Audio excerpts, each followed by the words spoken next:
1 minute.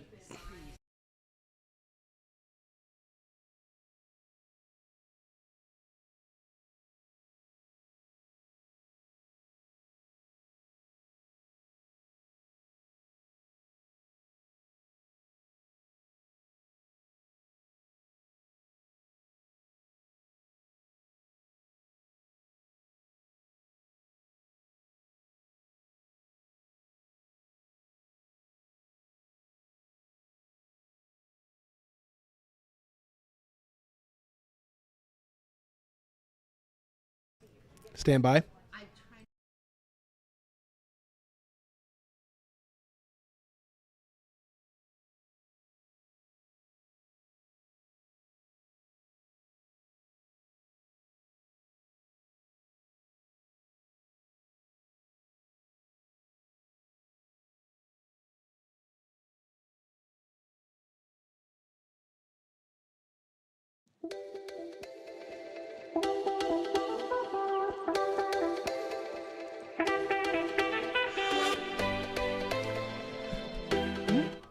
Hello and welcome to Take Six. I'm streaming executive producer Thomas Mates, filling in for Julie Broughton.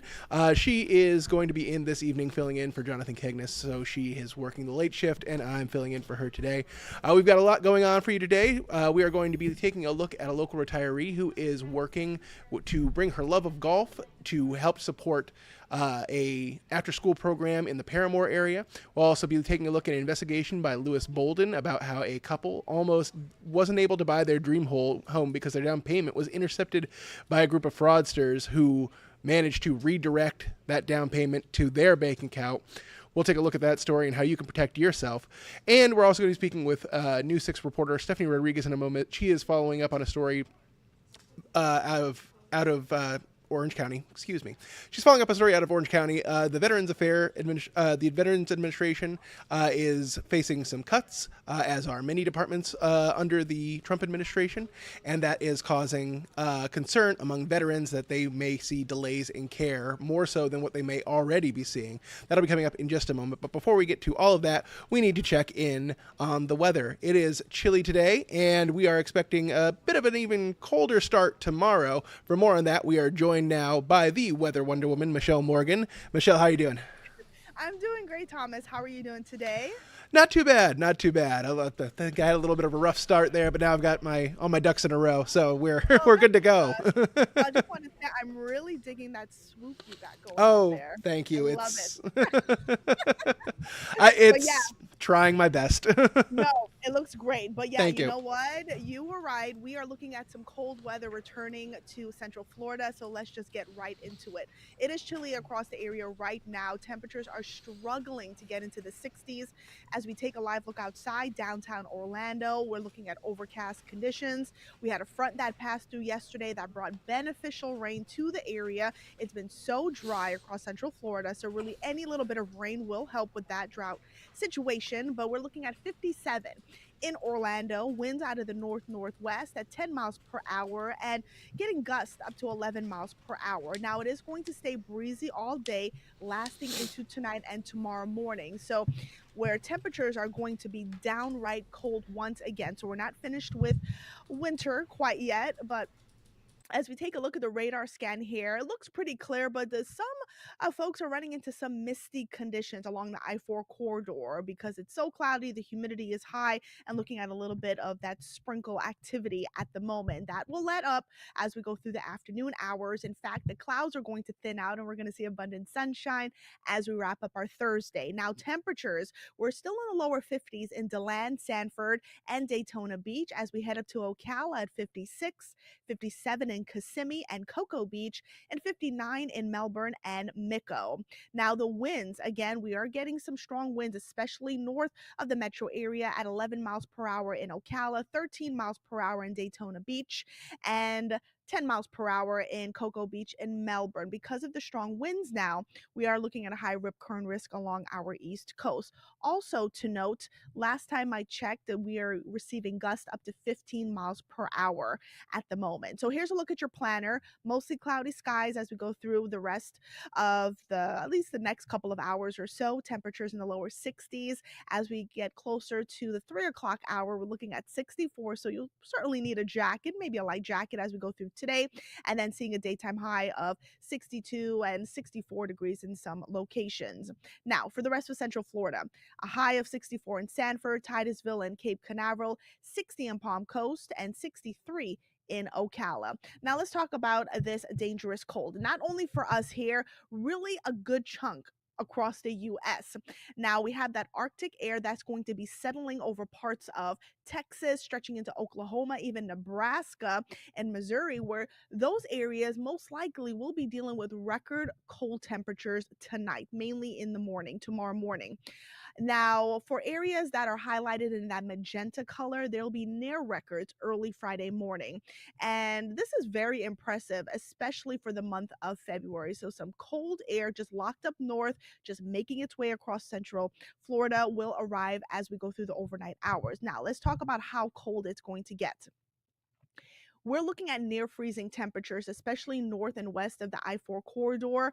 So because of that, we're looking at a freeze warning going into effect at 1 a.m. Friday, lasting through 9 a.m. So getting the kids ready for school, getting yourself ready for work, you'll definitely need layers tomorrow morning. It's going to be very cold. Now, we are looking at 33 in Ocala, 36 in the Villages and Wildwood, 41 in Orlando. Now, just to note that the record low for tonight for the Orlando area is 33 degrees. That was set back in 2015. So we won't be close to that.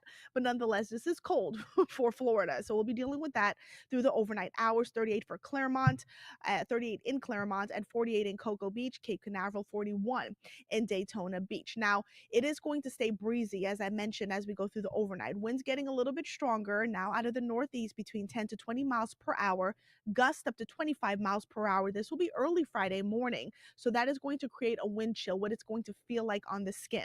So it's going to feel like 25 in Ocala, 30 in the Villages, 30 in Leesburg, 29 in Wildwood, 36 in Daytona Beach, 34 in Orlando, and 35 in Kissimmee. So we're talking about some cold air. Now, as we time things out, as we wrap up the rest of the afternoon, the clouds are beginning to thin. We're in the upper 60s in a few areas. Now, as we go through the rest of the evening after sunset, we're at 51 in the Villages, 49 in Ocala, 57 in Cocoa Beach, and then continuing to fast forward things, temperatures continuing to plummet as we go through the overnight hours. By midnight, we're in the 30s, and then temperatures still getting colder as we go through the rest of your Friday morning. So we're looking at some cold stuff ahead. So just make sure you're prepared for that. And just a few cold weather tips. I always like to talk about this because again, we're not used to the cold weather. So cover up your plants today, especially those sensitive plants, those tropical plants that we have outside. If you can bring them in, if they're potted, bring them inside.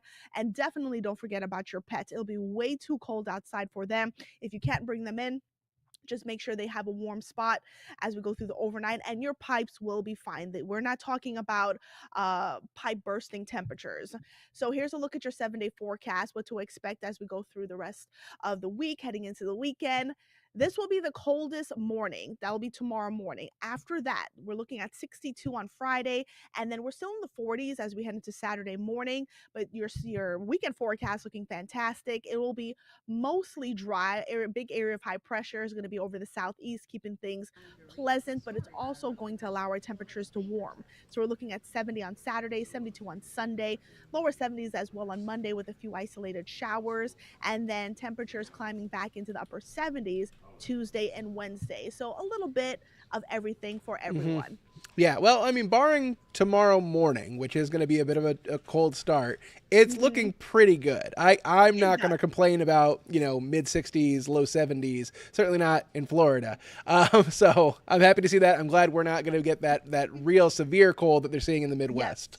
Yes, thank goodness. Yeah, yeah. Lucky for us, unfortunate for them. We hope that everyone's okay, of course, but, if better them than us is what I You will know, say. and you know what? I rather the 60s because when summer comes And the 90s feeling like the hundreds, we're all Yeah. complaining about it. So, let's just Hmm. enjoy the refreshing air that will be upon us tomorrow heading into the weekend. So looking Yeah. forward to that. You'll have to wear socks with your sandals for one morning, and then it's golden. I'm guilty, so I do Yes, that. same. Hey, you got to take out the garbage. You don't got time to be putting Look, on shoes. nobody has time for that. You're right, Exactly. Thomas. All right, Michelle, thank you so much for your time and your expertise. We'll see you soon. Take care. All right. Now we're going to get a check in with News 6 reporter Stephanie Rodriguez. Stephanie has been following a story out of Orlando, or Orange County at least, where right now, as we know, several departments across the federal government are facing cuts. The VA is among those. They're seeing at least 1,000 jobs lost, and that's causing some concern among veterans. They got the chance to have some of their questions answered just last night. Correct, Stephanie? Yeah, there was a town hall in Lake Nona. It was hosted by the Orlando VA healthcare system. There was two congressmen there, Darren Soto and Maxwell Frost, and some representatives from the local Veterans Affair, of course, the VA healthcare system, and then the Veterans Beneficiary Association. And a lot of veterans took the time to show up and ask questions. A lot of the questions were specific about, the way that the VA healthcare system is run and the issues that they've encountered while they've tried to get care. But a lot of questions were Mm-hmm. also related to those cuts and what the future looks like for them. Yeah, so we know that the VA has long been under some measure of scrutiny for seemingly having an inability to give care to veterans in a timely manner, and I'm sure with the prospect of cuts, people losing jobs within the VA, that care could potentially take more time. At least that would be the argument from one side. The other side may say, "Oh, well, we're cutting through layers of bureaucracy, and it could speed things up," but remains to be seen at this point. Yeah, exactly. I mean, with those 1,000 jobs you mentioned that were cut by the Veterans Association nationwide last week, the Veterans Association says that with those cuts, they'll be able to save $98 million annually, and then they'll take that money and reinvest it into veterans care. But we heard the other side of the coin is that, people think, well, if there's less jobs, less people on the job, then the money will not improve care because there's no one to provide the care. So Hmm. those are a lot of the questions that people tried to have answered last night, and things also when it comes to what hasn't happened yet, because there are concerns that maybe their disability pay will be impacted or their health care, and then they'll have to pay for private health care. So those are a lot of the things that were brought up last night. Hmm. And I know we as an organization have been trying to reach out to the VA to see what, if any, of those cuts are happening here in Central Florida. Have we received a response yet? No, we haven't gotten an official number here in Florida to know how many jobs were actually cut here. But again, we do know that 1,000 so far have been dismissed. And those are really probationary positions, Hmm. which the VA describes as positions, people that have been on the job for less than a year. So when you're working when you work for the Veterans Affairs, you're probationary for at least a year. So they have Hmm. obviously um, guidelines that they went through when they were deciding who they were going to dismiss from those positions. Gotcha. And so it's worth mentioning as well. This was a partisan town hall. There were just Democratic lawmakers there, although there were the nonpartisan members of the VA administration who were there to answer questions as well. But just to be clear, that this was a partisan endeavor, at least in the part for the people to have their questions answered by their representatives. Yeah, exactly. Like I mentioned, Representative Soto and Frost were both there, and they are Democratic representatives. And some of the questions that they were asked was, how are you going to defend veterans' interests on Congress? And of course, they have their partisan Hmm. view because they are part of the Democratic Party, and they mentioned that they would be voting against any cuts that would be made to veterans' Hmm. benefits, whatever that may be. Of course, we don't know if there are any propositions from either side of the aisle to do any of that, but we do know the president did sign an executive order to shrink the federal government as a whole, and that's where we're seeing cuts, like with the VA, with the 1,000 employees. So he is trying to, his administration wants to improve efficiency, by making Hmm. cuts that they think are dragging down the system as a whole, bureaucracy, a lot of red tape and things like that. But of course, as you said, this was partisan, as we only saw two Democratic representatives there answering questions from veterans that wanted to make their voices heard. Some other things, one person asked this goes along with the cuts as well. They Hmm. asked, when are we going to get more people on the job? And they were explained, these are things that, if you're not tuned in all the time, you might not know what's going on. And this Hmm. was an opportunity for them to ask the questions and get the answers directly from people who are there on Capitol Hill, and of course the nonpartisan entities that are related to Veterans Affairs. That's why I said we heard a lot of questions too as well regarding care. Hey, I've been calling the office and I haven't gotten an answer. It took Hmm. 5 days to get an appointment, or other specific things, issues that they're running into with trying to get care with the VA. Yeah, I mean, they're saying basically it's hard enough as it is to get a hold of a person, and now we're seeing these cuts. Is it possible I'm going to see more issues? And we know, speaking of these cuts, we know that today at least 6,000 IRS workers are set to be laid off as well as part of these cuts. It was going through every single department, and we're in the high time of tax season, so it's really going to be affecting everyone, not just veterans, not just people receiving benefits from the government, but everyone who uses governmental services could start feeling some of the effects of these cuts unless the efficiency does improve as the Trump administration is predicting. Stephanie, I know you're going to be staying on top of this, and then we'll be having your story coming up starting on News 6 at 4, I believe. Yes, I believe it is at 4:30 and 4:30. 5:30. So you can check it, and it'll be, of course, on clickorlando.com. Of course. All right, Stephanie Rodriguez, thank you so much for your time. I really appreciate it, and you have a good day. Thank you. All right, with that, we're going to take a quick break, and we will be back in about 2 minutes. When we come back, we'll be taking a look at an investigation by News 6 investigator Lewis Bolden. He is speaking with a gentleman who nearly lost out on his dream home because his down payment was intercepted by fraudsters. We'll also be taking a look at a Central Florida retiree, a woman who retired to Central Florida, I should say, who is now using her love of golf to help support an after-school program in the Paramore area. That'll all be coming up in just about 2 minutes.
Welcome back to Take Six. The time now is 12:47.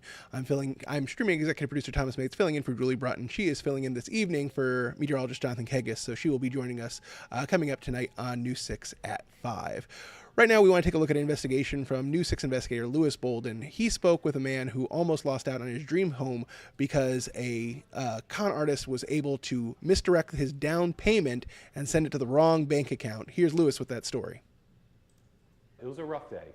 It was a rough day. Last month, when Matthew Brock and his wife were supposed to close on their 3-bedroom, 2-bath house in St. Cloud, what was supposed to be a day of celebration quickly took a turn. Just sorrow and depression and sadness. like full sadness. According to the police report, cyber crooks impersonated their title company by changing one letter in their email address. Instead of isabel@nasalaw.com, the crooks created isabel@nasalaw.co. So the Brocks were communicating with crooks but didn't know it. I don't think you're really looking for one consonant to be left out of an email either. When their title company emailed them the wiring instructions, the crooks hijacked the email and changed the bank, the routing number, and the account number. So these are the real instructions. They left off the wire fraud prevention notice, urging them to always verify wire instructions. More than $38,000 was gone. Brock says his wife was devastated. I've known her for almost 20 years now, and I don't think I've ever seen her in that type of sadness. And it was real. The U.S. Secret Service says what happened to the Brocks is called a business email compromise, or BEC. How common are BECs? So common. Every day. I say every day. We have someone calling in on a BEC. Caroline O'Brien Buster is the special agent in charge of the Orlando field office. They investigate BECs. She says when wiring money, always verify the email address. Secondly is you always have to call your title company and ensure that the wiring instructions that you received are actually the wiring instructions. But she says don't call the number on the email. Look it up independently. Brock moved quickly and called the bank where the money was sent and had the account frozen. But the money was gone, except $5,000, which the Secret Service helps him get back. He started a GoFundMe, and with the help of family and friends, they were able to buy the home anyway. All right, here's the house. Now he wants to raise awareness. Just stay vigilant. Have your eyes always open. And know that, yes, it can happen to you. If you have to wire money, always call the title company to verify the wire instructions. Remember, don't fall for the scheme, don't get ripped off. But if you do, email me at lbolden@wkmg.com. Getting results, I'm Louis Bolden, News 6. Speaking as a recent homeowner myself, that is a terrifying situation to even think about, let alone find yourself in. Now we're going to take a look at a story from News 6 anchor Ginger Gadsden. She spoke with a woman who retired to Central Florida and is now using her passion for golf to help an after-school program in the Paramore area. Here's the story. Hey, you guys. It's a jam-packed and busy day Hey, King. for the students and staff at New Image Youth Center in Paramore.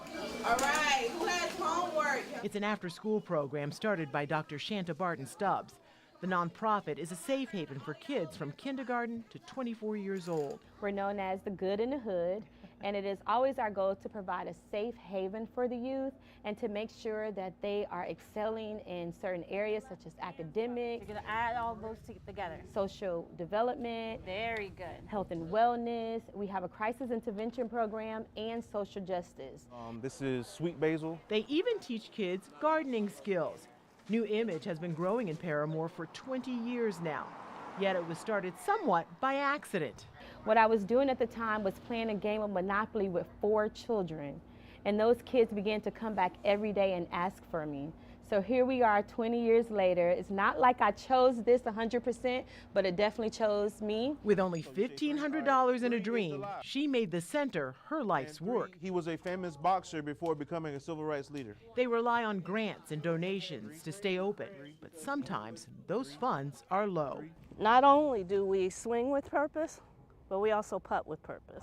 Tee up Diana Riley. After retiring early from a successful career in the insurance industry, Riley moved to Orlando from Naples and has turned her love for golf into a mission to support grassroots organization. So she started swinging with a purpose. So I'm very passionate about the game. Having played the game for now 30 plus years, I was blessed enough to retire early. I was in Naples where there's a very generous community that believes in giving back. I've always been one to give back and be involved in my community. The organization aims to support women, girls, and children. Our mission is always to look out for the grassroots communities.